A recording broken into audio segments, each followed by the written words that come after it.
তোমার বধুয়ার উপগুলো সুন্দরী, তাই মনে হয় দেবদৃষ্টি লেগেছে।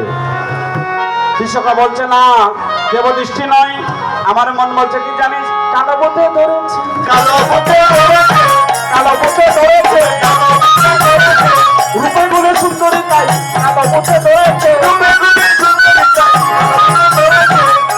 আরেক সখী বলছে না না না, কালো পথে নয়, আমার মনে হয় তাকে কালো সর্প তাকে ধ্বংসিয়েছে। কৃষ্ণ প্রেমানন্দ হরিব। তাহলে উপায় কি? বলে হবিরা জানতে হবে। বলে কাকে আনা যায়? বলে কাকে আনা যায় জানো?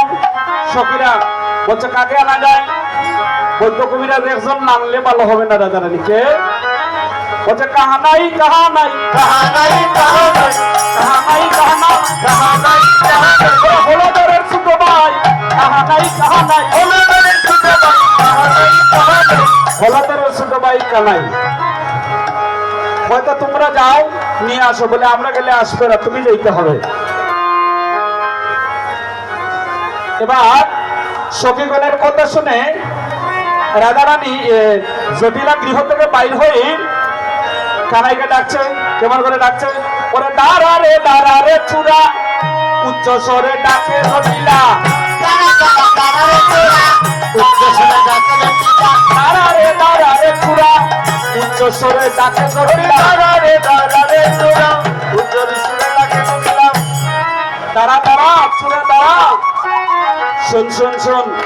এবার বলে আমার বধুয়ার এমন হয়েছে জানিস, তবে কি করতে হবে? এখন কানাই বলছে জানো, যারা কৃষ্ণ বিমুখ, যারা তারার গাড়ের মধ্যে, যারা ঘরের মধ্যে কৃষ্ণ বিমুখ আছে, তাদের ঘরে 300 টাকা জাটার বাড়ি দিতে হবে। 300 টাকা কি করতে হবে? কৃষ্ণ বিমুখের অঙ্গের মধ্যে জাটার বাড়ি 300 টাকা দিতে হবে। আমার দরকার নাই রে বাবা, তুমি চলো। এবার যেই মাত্র কানাইয়া চলে গেলেন গৃহের মধ্যে, অষ্টসখী যারা ছিল চলে গেলেন বয়ে, আর জটিলাও বয়ে চলে গেল। এখন গোবিন্দ কি করলেন? ওরে মন্ত্র পড়ি গায়ে দিলা, মন্ত্র পড়ি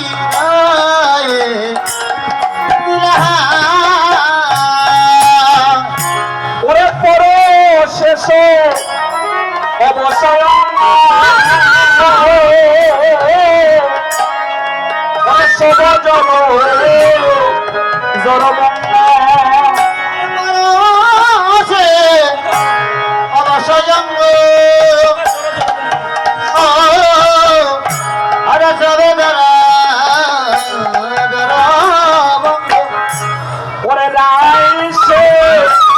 সে করে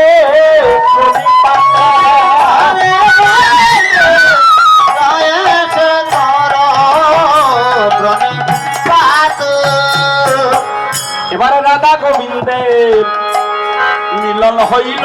হরে রাধা গোবিন্দের মিলন হইল।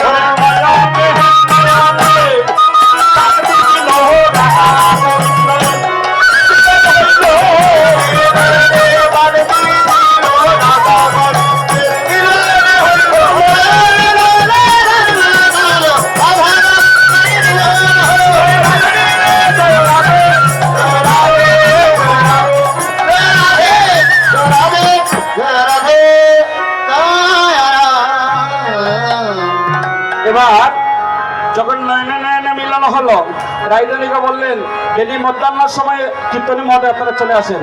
বেলি মধ্যাহ্নের সময়ে আবার রাতে তোমার সঙ্গে দেখা হবে,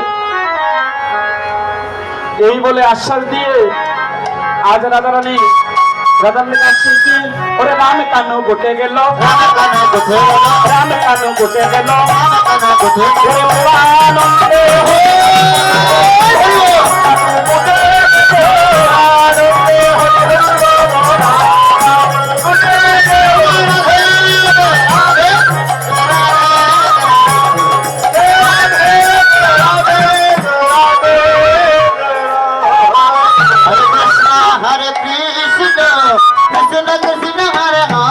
লীলা শরণে দূর হয়েছে আপনারা নিজের সন্তান ছোট ভাই তোমাদের আপনাদের সঙ্গে আবার আমার দেখা হবে রাত 9টার সময়